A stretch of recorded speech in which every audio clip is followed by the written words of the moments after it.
What's up, everybody? This is your man, Next Icon, live and direct from ATL, Georgia. And it is another Monday evening. It is Monday, January 31st, and we are about to get into it.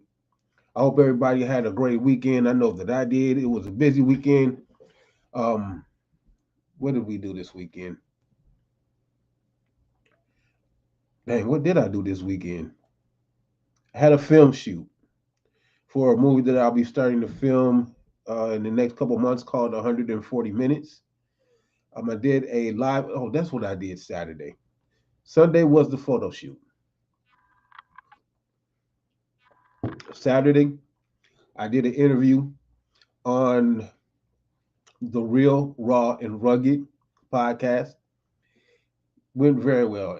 If you tune in to the Real, Raw, Rugged show on YouTube, I believe they're on Facebook as well. The interview went well. If you're looking to have some exposure, to let people know about your business, what your trade is, what it is that you're trying to do, contact the people at Real Raw and Rugged, and you could tell them the next icon. Well, you could tell them that Willie Davis sent you. They might remember the name Next Icon. I did bring it up, but I did give a shout out to a lot of people that were very instrumental with me getting from where I was to where I am. And again, it was a great interview. Check it out. Again, if you want to be interviewed on there, contact the Real Raw and Rugged on Facebook, and you can watch their show on YouTube. So, what we're going to get into today, and I'm probably going to step on some toes with this subject, but it's going to have to be done, basically. Today's topic is spare the rod, spoil the child. Now, people wonder where I get my subjects from. I get them from the internet. They're the topics that people are talking about. The subject matters that people touch on here and there. Some of them go in depth with it, some of them do not. But they're topics that we do need to discuss, especially in this society that is slowly degrading itself as time goes by. Therefore, the subject matter of spare the rod, spoil the child is because of the fact is that there is a lack of respect from the young people now in reference to the older generation, which is now increasingly becoming us. And we've all gone through it. We've all done it. We've all thought that we knew everything. We all thought that we were invincible when we were 15, 16, 17. We thought that the world couldn't touch us. The next generation up under us, they're no different, except for the simple fact that we had respect growing up. We weren't in grown folks' business. When the grown folks was talking, we were outside playing with our friends, with our cousins, with our other family members, what have you. We weren't allowed to be in the same room with the grown folks, all in grown folks' business and all in grown folks' conversations. That was not our place. We didn't. Some of us didn't talk back to our parents. We tried. I tried, and you know there is a difference between growing up black and growing up another nationality or ethnicity. There were certain things that go on in the black neighborhood that went on in the black neighborhood that was not tolerated. Let me rephrase this. There were certain things going on in other cultures that could not go on in the black culture. We didn't talk back to our parents as much as the other ethnicities did. We didn't cuss at our elders. We respected our elders. We left the room. When we walked into a house, when we walked into a room where the grown folks were, we spoke. It was a sign of respect. The ones now, they don't do that. They talk back, they fight back. I saw a video the other day of a young girl that was, I'm assuming she was being dropped off at school. I'm not sure what it was that happened between her and her mother, but she was fighting with her mother in the parking lot. Now, At one point in time, it used to be said that it takes a village to raise a child. That village is, if you all look around, that village is no more. Why? Because our generation, and like I said, I'm gonna step on some toes when I say this, so let me take another sip of my little spiced apple cider.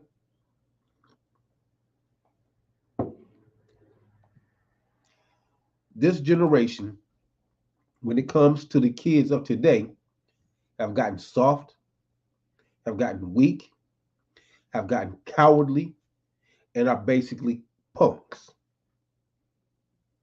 Now, if I hurt your feelings when I say this, if I stepped on some toes when I say this, hey, the saying is a hit dog will holler. But the evidence is clear to see. These kids are not being taught to be prepared for this society that's out here. This is a dog eat dog world. It always has been. Whatever the generation, it always has been a dog eat dog world. As the next generation of parents, we're supposed to be teaching these kids to be better than us, to be more responsible than us, to be more respectful than we were. And we're not doing that. We're failing. We're failing as parents.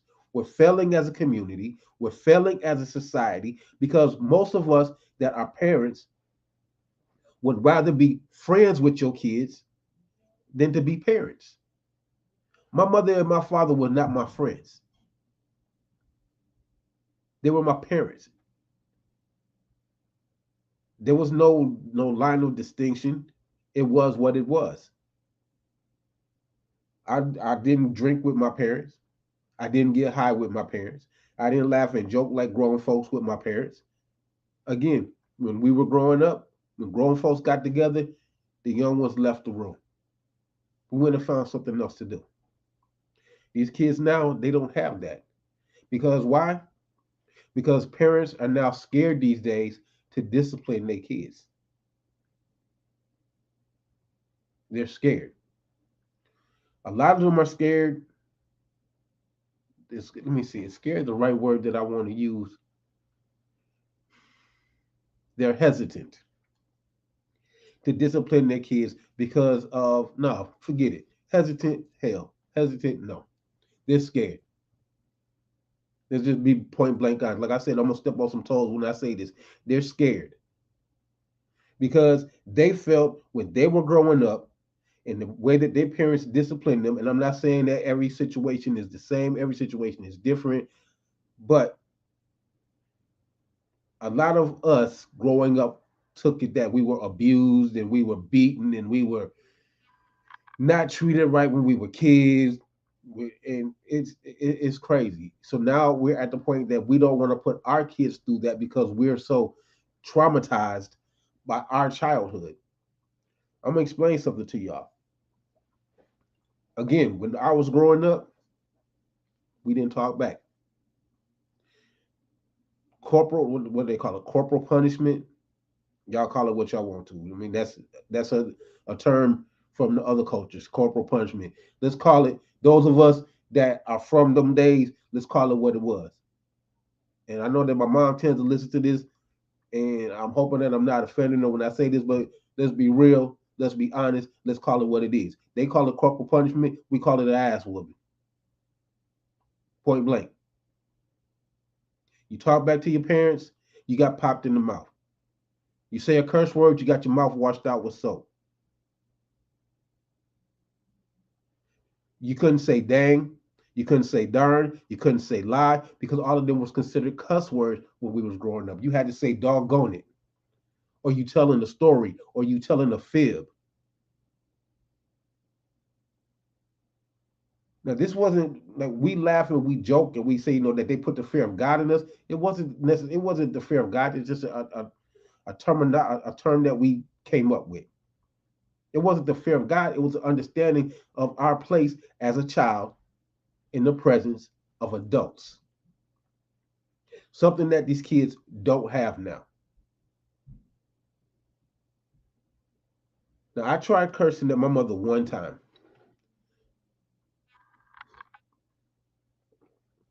one time, and that was the only time that I ever tried it.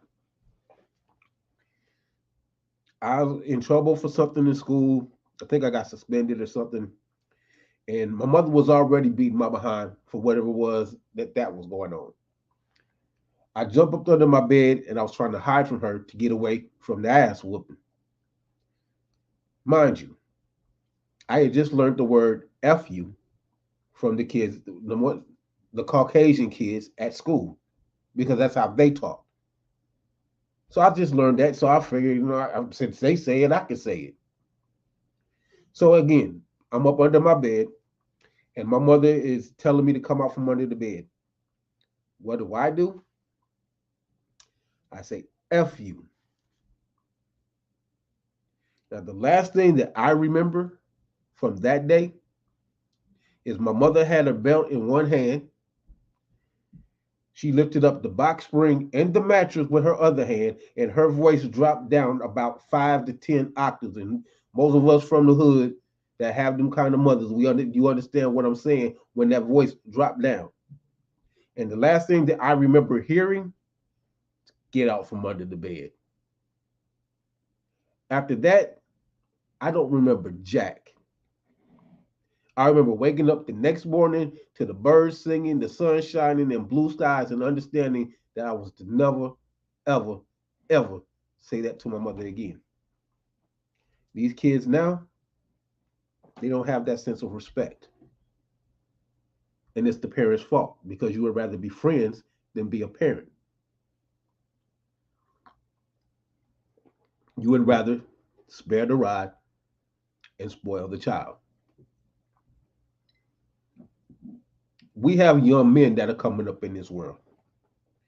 We have young women that are coming up in this world that have no idea how to accept criticism, how to accept rejection, how to roll with it, how to manipulate it into something positive.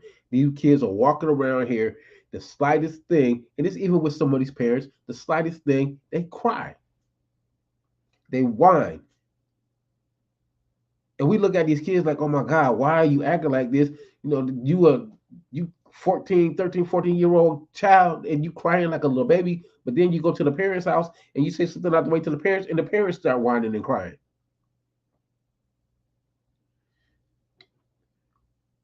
Once upon a time, we used to have street fights, neighborhood street fights. No parents got involved. That was between us kids. Why did the parents not get involved? Because tomorrow we're gonna be back friends again. It's something that we did. It's something that we do. It, it's a part of growing up. Y'all not allowing the kids to grow up. Like, it's crazy. Something as simple as bike riding. I've destroyed maybe 75 to 100 bikes in my lifetime. I've hit cars. I've been hit by cars. I've flipped over cars. I've slid under cars. I've damaged the bikes in ways that you could never possibly imagine. I've had bikes where I had literally no brakes. And those of us again from the day, remember them days. What did we use to stop our bikes? We used our shoes. We got our butts kicked for it. When our parents saw our shoes and like, this is the third, fourth pair of shoes that I bought you this month. What are you doing to your shoes? We're using them for brakes to stop our bikes. Now, kids can't come outside without a helmet on, elbow pads, knee pads, shoulder pads. They damn near look like a football player coming out the house. You put all of that stuff on, you get them kids ready to go outside, and the first thing that they say is, "I got to go to the bathroom." And you got to take all of that stuff right back off again. There was a time where scraping your knee was like a badge of honor on the block. Getting a black eye, man, because you stood up to somebody and you just took your lumps or you won, whichever it was. That's what it was growing up. These kids don't know that now. Half these kids can't even fight.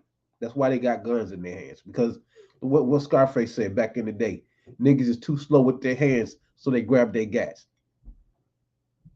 These fools out here can't even stand their ground in a street fight. But they want to talk all the mess in the world and can't bust a grape with a split in.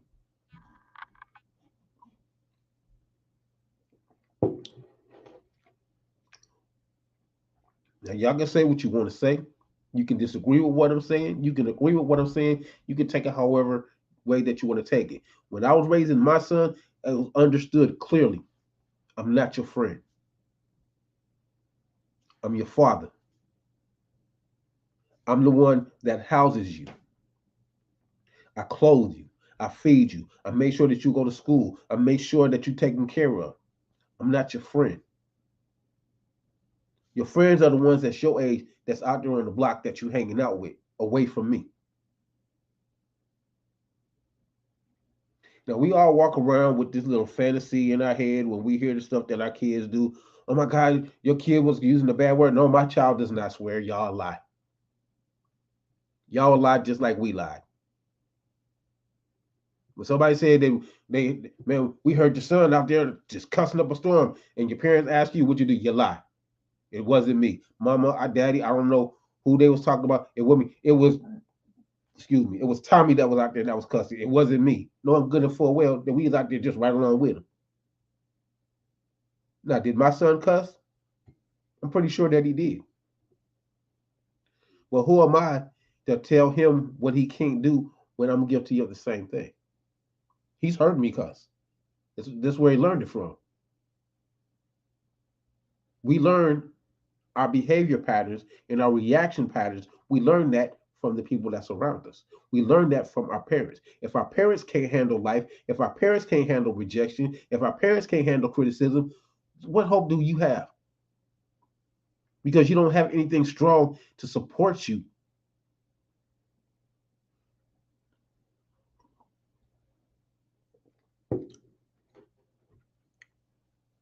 Richard Pryor had a joke back in the day, and Eddie Murphy did too. I'm gonna start with Richard Pryor. Richard Pryor had a joke, and again, if y'all remember this, the worst, craziest psychology to ever put on a child was to send you outside to get a switch to whoop your own ass. Richard Pryor said, "When I see them trees now, I stop my car and I chop them down, that you won't be growing." Y'all remember them days? You remember them days that you spent 2 or 3 hours outside trying to find that switch, hoping that whoever it is that's gonna beat you behind forgets, falls asleep, leaves. All of us done been there. All of us done it. And what did Richard Pryor say? You couldn't come back in with the smallest one because then they go out there and get the whole tree. Or they send your brother or your sister outside to get a switch, or your cousins. God forbid that you did something wrong to your brother or your sister or your cousins, and they looking to get payback because you know what they coming back with. They coming back with the whole tree. That was life, man. There's some posts that be on Facebook that say, "I think my mama killed me once. She told me to get up and shake it off." That was my mother. Y'all parents now, you yell at your kids start crying, and y'all break. Oh my God, I'm just so sorry. Look, stop crying. It's look, go. Okay, yes, you can stab me in my leg. Go ahead, just go ahead, little Johnny. Just go ahead, just stab me in my leg. If it makes you feel better, please. Your kid get an F on their report card, you blame the teachers, you blame the principal, you blame the school, but ain't none of y'all helping your kids to pass. But it's everybody else's fault. Eddie Murphy told a story about the shoe throwing mama. I mean, y'all had one of those. No matter where you were, no matter what you were doing, a shoe always found the back of your head. Now y'all traumatized. You got whooped with a switch. Oh my God, end of the world. You got whooped with a belt. Call the police.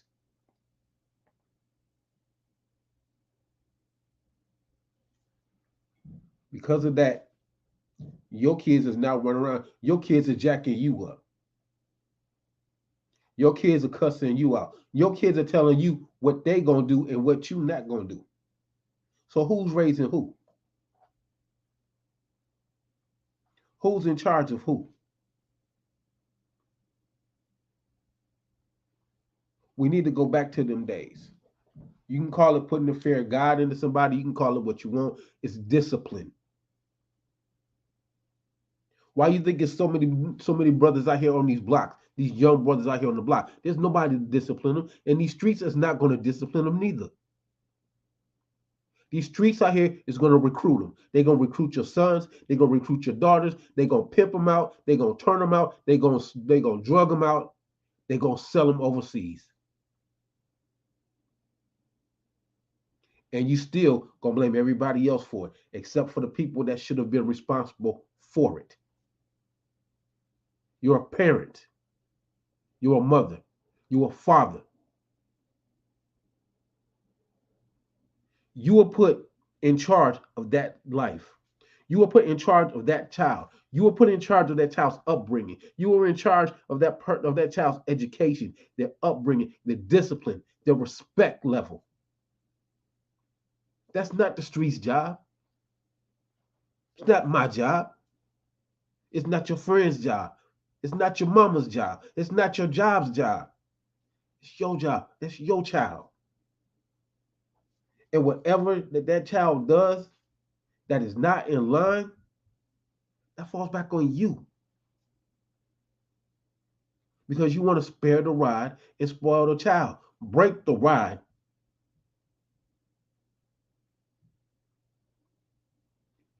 I never had to tell my son anything more than twice.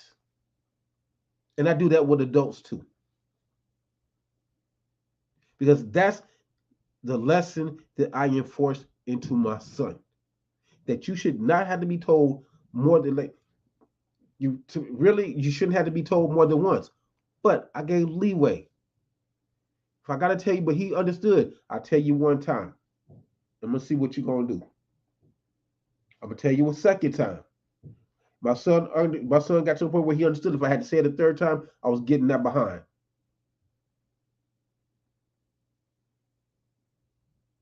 These kids now, you tell them one time, they don't do it.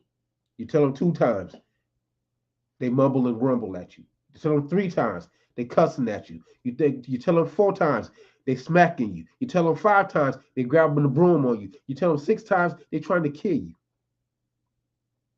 Because you keep that line between parent and child, you keep erasing it and redrawing it instead of standing behind that line of discipline that should be there from day one.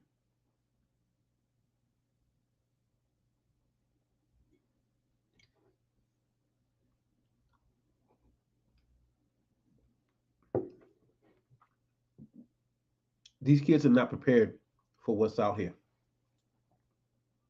because there's nobody preparing them. Y'all expecting the school to do it. You're expecting the block to do it. The block is going to kill your child. The block is going to get your child incarcerated. The block is going to get your child strung out. The block is going to get your child beat up. And if your child is not learning to defend himself, if he's not learning how to stand his own ground and have the wind behind his back, he is a victim of this society, and he's going to continue to be a victim of this society.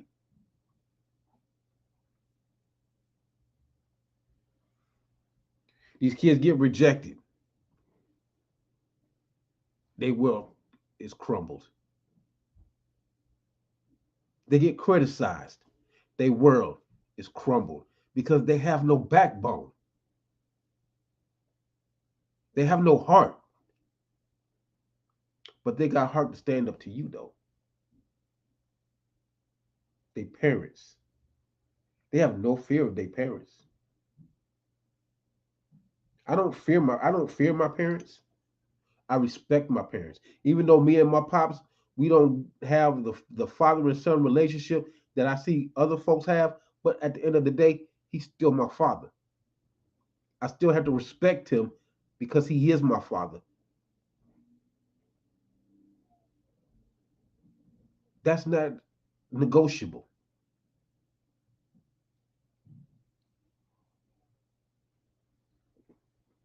I had a friend back in the day. His name was Gilbert.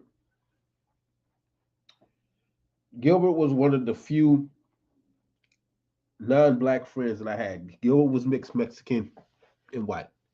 His father was Mexican, his mother was white. And what did we do? He was supposed to be home at a certain time, and we got there. I don't know where it was that we were doing something, but we didn't get back to his house at the time his mother told him to be home. Mary Ellen Perez was no joke. I'd say she was maybe like 4'11", heavy set white lady, but she was no joke. We get in the house, and she's like, "Didn't I tell you to be home at such and such a time?" Gilbert goes off on his mother. I'm like shocked because I've never seen this before. Like this is like I'm on another planet, Twilight Zone type thing, because I ain't never seen no kid talk back to their parents. Not in my neighborhood, not where I come from. And I'm looking at him like he done lost his mind. And when I think we had went to the store and we had some grapes or something like that. And his mother said something to him. He's like, "Mom, you pissed me off," and threw some grapes at his mother. Mary Ellen threw a glass back at him. All I could do was duck. We got to his room and I'm looking at him like, "Yo, like, what are you doing?" He's like, man, my mom, she just pisses me off. Your mom, your dad, they don't piss you off?" I'm like, "Yeah, they do." "And you don't do anything?" "No, I don't." We don't talk back to our parents like that. We really don't throw nothing at our parents. Like we couldn't even mumble anything up under our breath. Like I was talking to somebody the other day and we were joking about that, how you could, like, you could say something up under your breath and your parents still heard it. Couldn't figure out how. The mothers always heard. I don't know about the dads and all of that. The mothers always heard. The mother, we just laugh and joke. The mothers got that mother hearing. Mothers always heard it. Your mom do something to you and you walk away with your head and I can't stand her. What'd you say? Nothing. No, come here. What'd you say? Nothing. No, say it again. Did any of us die?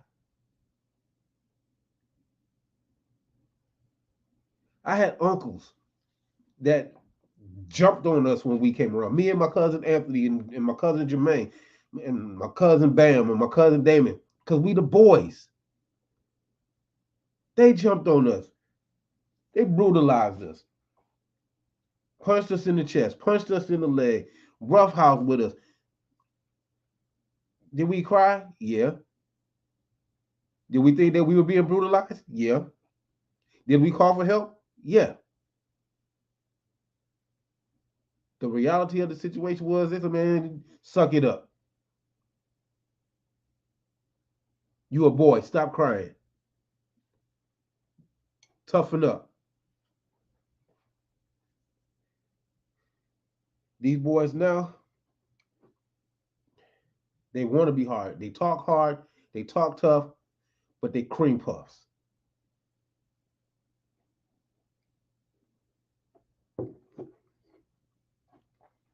They ain't got no heart. They ain't got no backbone. They got a bunch of mouth, and that's about it. And parents are allowing them to get away with it because it starts at the home first. If your kids don't respect you at home, they're not going to respect anybody out here in these streets. They're not going to respect anybody at school. They're not going to respect anybody in the police department. They're not going to respect anybody in the department store because they don't have that. They weren't taught to respect at home. They were taught that I can do this, and all my parents are going to do. They're going to turn the other cheek. That's not what Malcolm meant. That's not what Martin Luther King meant when he said to turn the other cheek. It's not what he meant. Now, when it came to your kids, we have kids out here that are committing suicide off of people that are harassing them on a computer screen. And I still fail to understand that rationale. Cyber bullying. I don't understand it. Because again, where I came from, bullies didn't call you on the phone.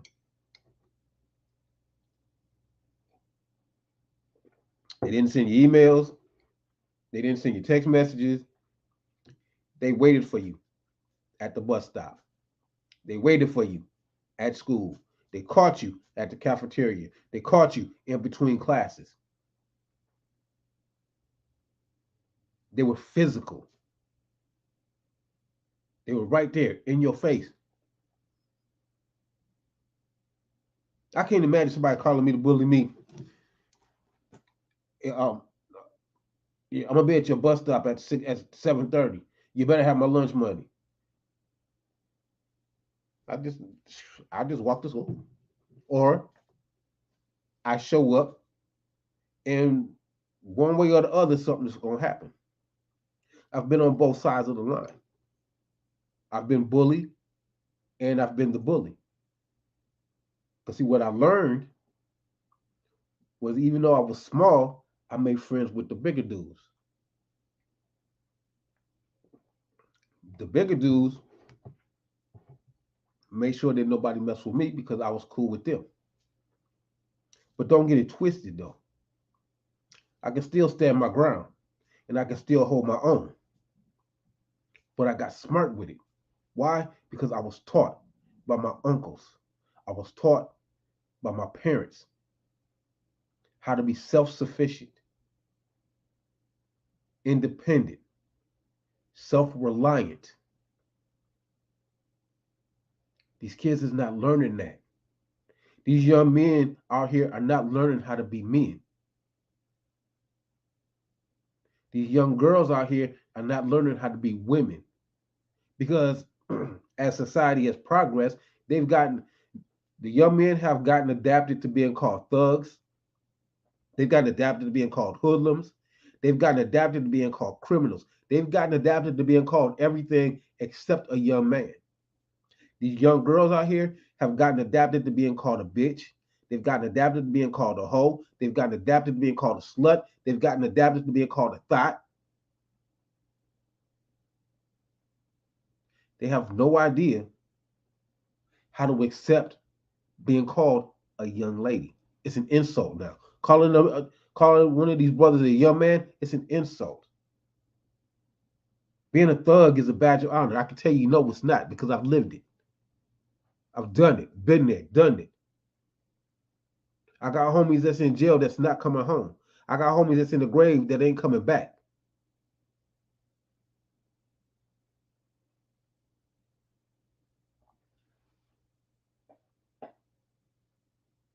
But y'all would rather spare the ride and spoil the child.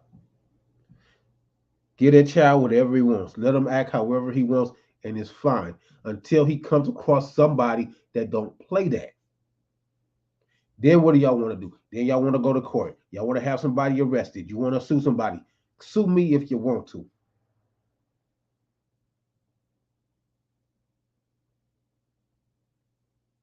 I promise you.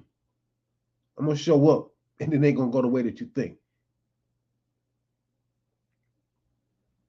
Because if anybody, again, the way I was raised, if somebody put their hands on you, you knock the mess out of them. And I taught my son that from the tip of his longest finger, 360 degrees around his body, that's his space. How a person comes into that 360 degrees determines how your response is going to be. If they come in that 360 degrees with respect, you return that respect. If they come in at 360 degrees acting crazy, you get crazy right along with them. And I got you. As long as you ain't started, I got you. Their parents want to get involved, I got you. Because the parents don't want to see me. Because I'm not new school.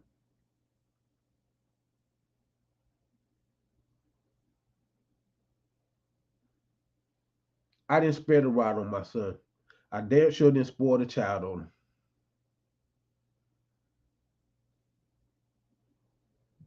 Because this world would eat him alive if I did. You act like your son didn't curse or nothing. I can't say whether my son did or whether my son didn't. Outside of my presence, I can't say what he did. I can imagine what he did because I know what I did when I wasn't around my parents. And I know that my parents weren't naive enough to believe that I wasn't out here cursing and doing the things that my friends were doing. They did it when they were growing up. And their parents did it when they were growing up. When you with your friends, it is what it is. But the rule of thumb was whenever you come to my mama's house, hats come off. All that talking that we doing in the streets, don't come to my mama's house. You respect my mother's house. When we leave, if we get back on the block out of range of my mother's house, we can go back and say what we were saying. We could talk how we was talking. We could do whatever it was that we was doing. But none of that comes to my mother's house. These kids now, they bring their boyfriends home. They bring their girlfriend home. They bring the kids home. They move in. They tell you what you gonna do. My son will never have that much jurisdiction over me. No child will ever have that much jurisdiction over me. No child.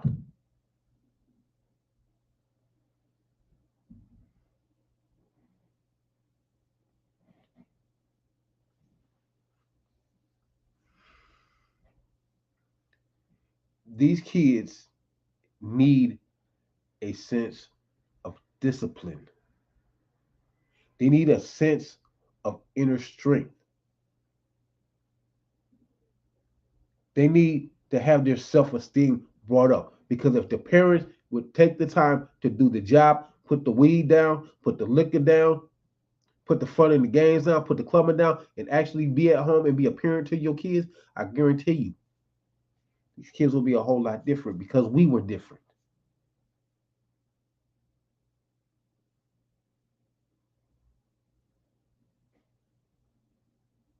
None of us grew up perfect. None of us can say whether our parents were right in what they did raising us or wrong in what they did raising us because now we parents and we doing the same thing. Some of us. Did I think that my mother was abusive as a child? Yeah, I did. I really did. But as I started getting older and I had my son and my son started doing all this crazy stuff, it's like, okay, wait a minute, hold on. Wait a minute. I had to call my mother and apologize because now I'm on the other side of the line. Now I'm the parent, and now I understand what my mother had to go through dealing with me.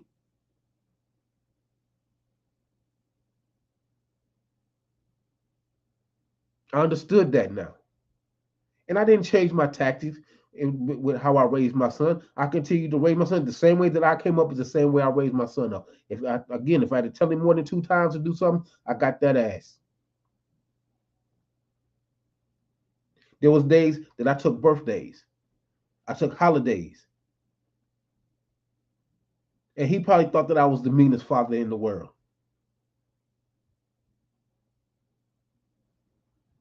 But he learned. He learned the rules. He learned that if I tell you to do something, that you need to do it. Not when you get ready, not at your good leisure, but when your father tells you to do it. When your mother tells you to do it. Kids play the game. One parent to say something and they run to the other parent. The other parent has no idea that this other conversation took place. So we say something contradictory to what was already said. And what did that child do? Well, mama said, well, daddy said. My son couldn't run that on me. But why? Because I used to run that on my parents. My parents been divorced since I was 8 years old. It was easy. It was easy. Ask my mom something. She'll tell me no. Get with my pops. My pops, he's not a parental person. And he say something totally opposite. My mother say that's who I go by. And when she said why I did it, my dad told me I could do it, or vice versa. Why you do that? My mama told me that I could. I could do that because they were in two different places. But because I'm up on that game, my son couldn't run that on me. Why? Because if he said, "Well, mama said, well, hold on, let me check with your mama." Even when we got divorced, let me check with your mama. His mama did the same thing. Let me check with your dad. See, he couldn't run them games on us because we understood we walked that route. Y'all parents have walked these routes. Y'all parents have walked these steps that your kids have walked. But because you feel that you were brutalized and traumatized and whatever elseized by your parents, you don't want to do the same thing to your kids, and your kids is out here running around like they ain't got no sense.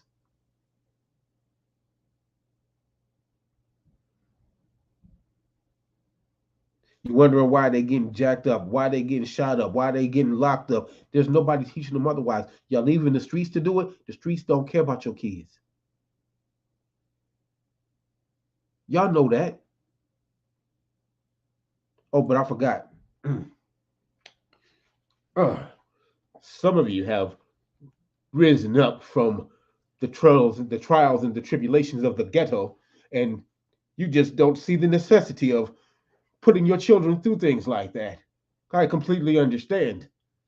I understand the traumatizing events that happened in your childhood that forced you to be this way. Nigga, get off of it.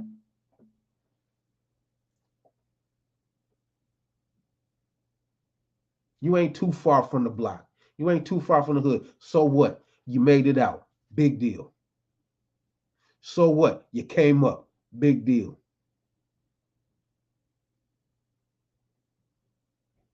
That don't change who you are. It don't change your responsibilities to raise your child the right way.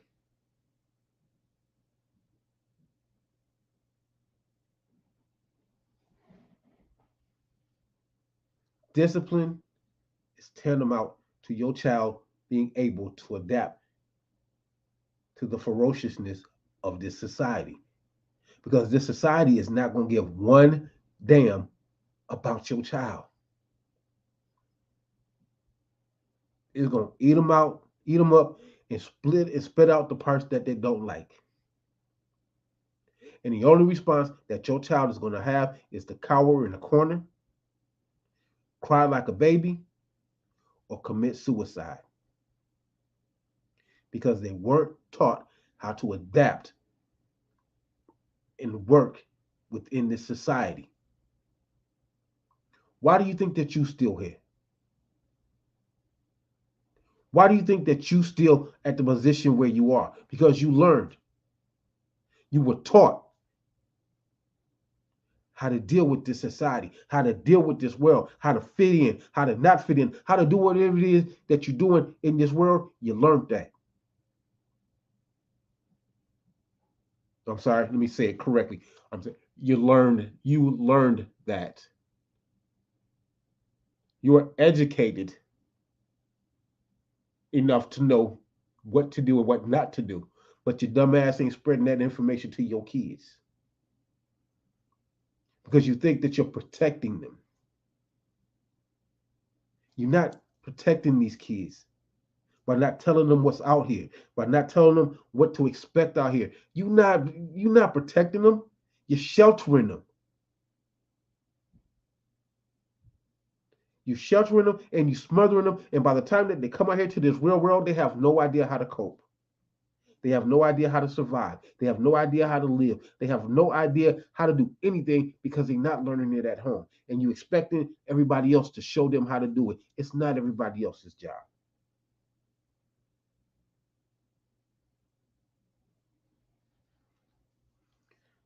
I'm gonna go back to my earlier statement where it said it takes a nation, it takes a village to raise a child. The village is not here no more because everybody's all in their feelings. You can't say nothing out the way to nobody's kids without somebody It's the feeling that they overstepping their bounds. Somebody overstepped their bounds when you acted up.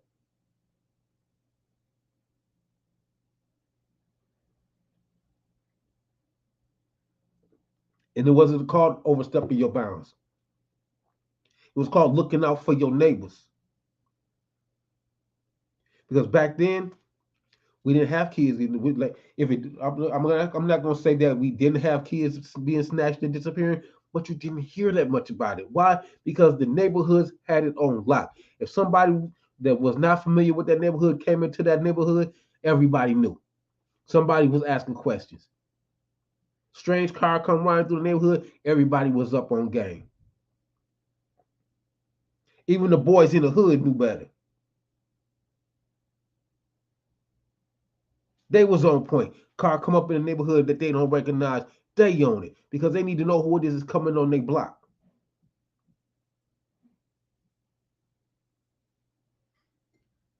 But y'all done got weak. Y'all done got pathetic. Y'all done got sorry. Your kids, you worried about somebody out here in the block bullying your kids. Your kids is at home bullying you, telling you what they aren't gonna eat, what you will and won't cook for them. And I wish I did tell my mama something like that. My mama had one rule: you either eat what I cook or you go to bed hungry.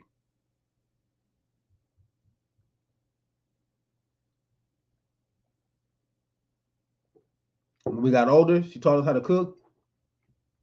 It was either you eat what I cook or you cook your own food. Make a choice. But we were taught that. We were taught to adapt. We were taught to survive. We were taught to make it out of where it seems that there's no way. We were taught to find a way. We was taught to make something out of nothing. These kids is lazy now. Somebody posted a picture today of a shovel in the snow saying that they have yet to see a child outside shoveling snow. They too weak.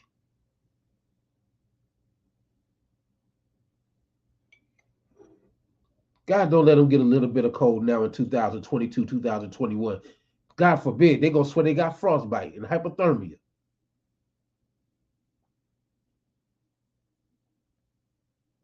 because they not taught nothing. They handed everything. They don't have to work for nothing. We worked for ours. We shovel snow. We rake leaves. We cut grass. We took out people's trash. Over here where I'm at, it's a little young man over here that he goes around and he collects the people's trash here in the apartment complex and takes it to the dumpster, makes him a little money. He the only kid that I see doing that. Like this is Georgia. And Georgia, as compared to Michigan, where I'm from, Georgia has yards. Yards. Like I'm trying to keep my hand in here. Yards. Plantations. Football fields. Baseball diamonds. That's what these folks got down here. This is money out here.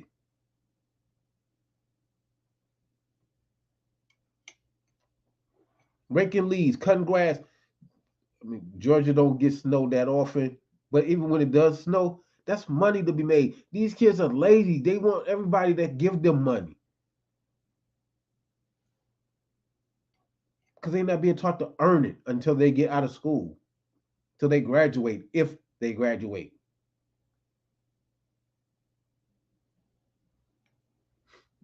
We were taught to get our hustle on young.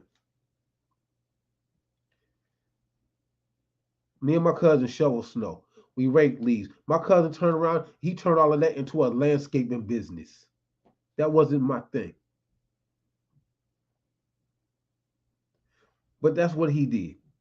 I made my little dollars here. Yeah, like I say again, winter, spring, summer, fall, yo, that's a hustle money. That's what you do. Because we didn't want to ask our parents for nothing. Because we knew growing up, when you ask your parents for money, they want to know what you want it for, what you gonna do with it, how much you need, and it was too many questions to answer. So we found a way to make our own money. What I started doing is I started fixing like me and my cousin, we used to permanently borrow bikes from various places. My grandfather had a bunch of bike parts in the basement. We would mess with them. We learned from my grandfather how to put bikes together. My cousin did the landscaping business. I had a bike repair shop. I fixed your chain. I fixed your flat tire. I adjusted your handlebars. I adjusted your seat. I put bikes together. That was my hustle. Y'all niggas don't even know how to hustle now. Y'all think that out here slinging drugs out here on the corner. Y'all think that that's hustling. It's a quick way to a grave. It's a quick way to a jail cell.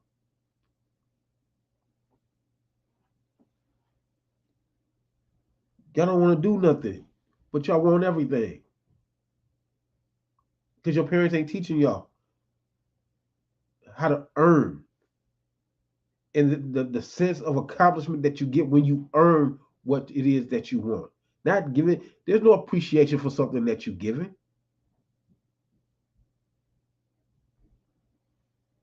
There's no appreciation. There's only expectation because you expect to get it all the time. And if you break it, what do y'all parents do? Y'all don't let them suffer. You go out and you buy them another one and you replace it.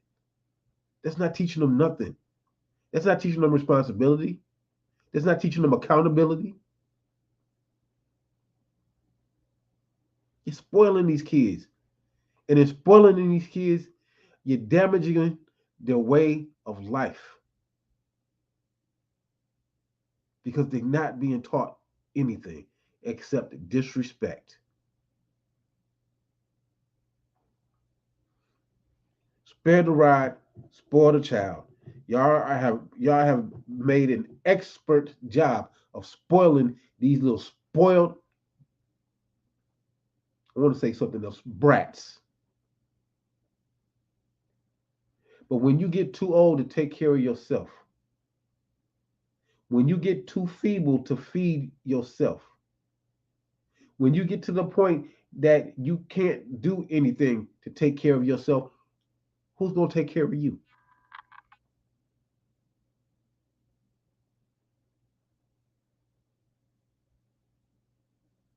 You looking for your kids to do it? Half of these kids, they can't even orchestrate things in the passing of a parent. Everybody wants to fight. Who gets this? Who gets that? How much money is left? Who gets the money? How we gonna split the money? This all these little crazy little things that go on. Ain't nobody concerned about mama and daddy, mom and pops, mommy and padre, papa. Nobody's caring because everybody has got too busy to be self-centered, self-absorbed, egocentric, egotistical, however many names that you can come up with. This is what these young folks is turning into now. They not caring about nothing or anybody but themselves.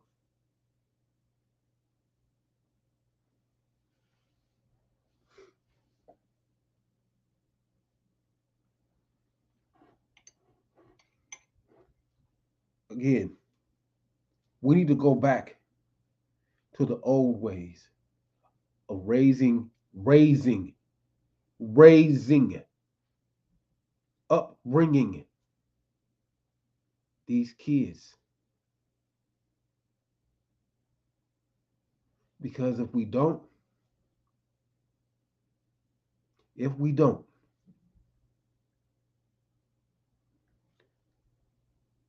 every generation after this is going to suffer.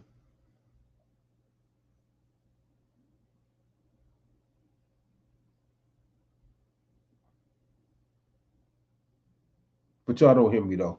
Y'all think I'm just some fool up here talking with a little crazy little podcast show. But y'all ain't blind. Y'all see it. And don't think for 1 second, yo,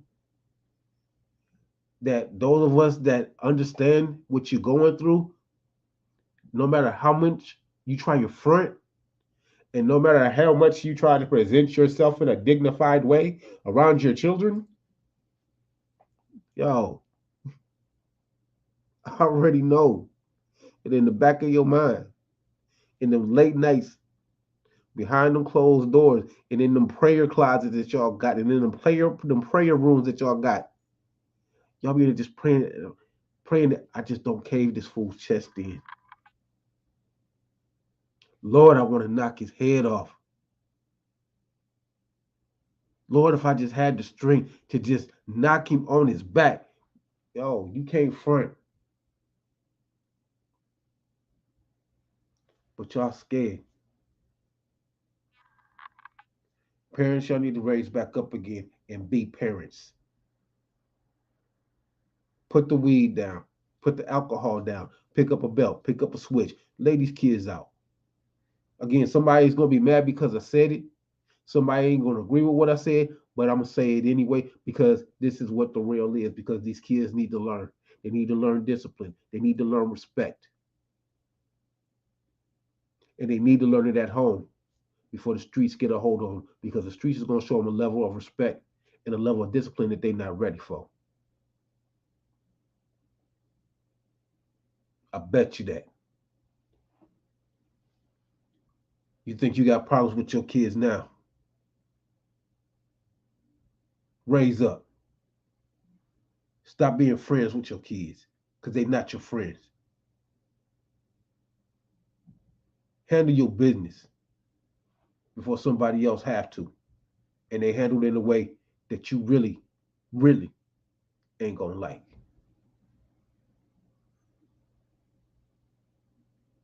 So like I said, before I close this out, a lot of y'all is not going to agree with what I said.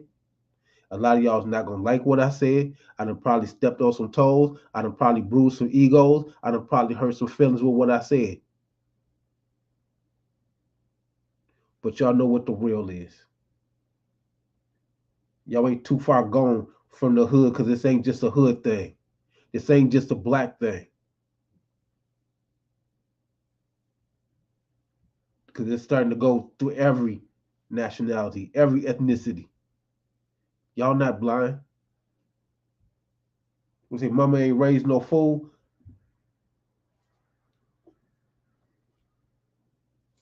Spare the rod, spoil the child, pay the price, yo. Keep spoiling that child. Keep making them think that they ain't got no responsibilities coming up once they step out into this real world. They're going to be in for a rude awakening.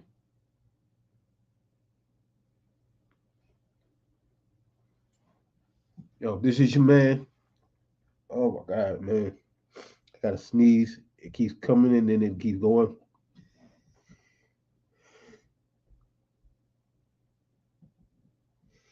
Excuse me. There you go. This is your man, Next Icon. No excuses. I can overcome negativity. Keeping it real, keeping it live. And if anybody don't like it, that's what I got to say to you. Yo, I'm out of here. Peace. Oh, if you want to be a guest on the show, hit me up. The ICON Chronicles at gmail.com. Or it's Sharon, man. It's better to do the ICON Chronicles at gmail.com.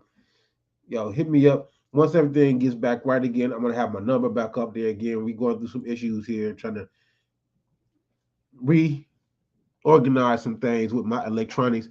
But yo, I need to hear y'all voice on what y'all think on any of these topics that I have. If y'all want to talk about something, hit me up. Let's make it a show.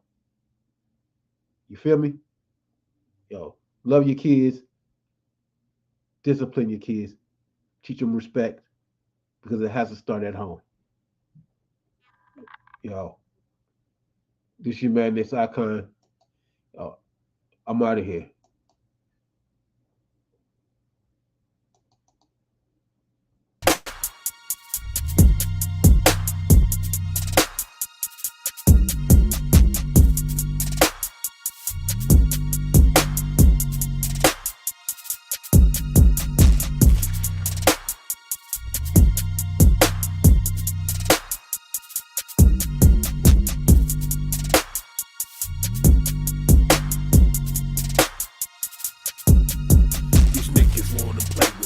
thinking they playing.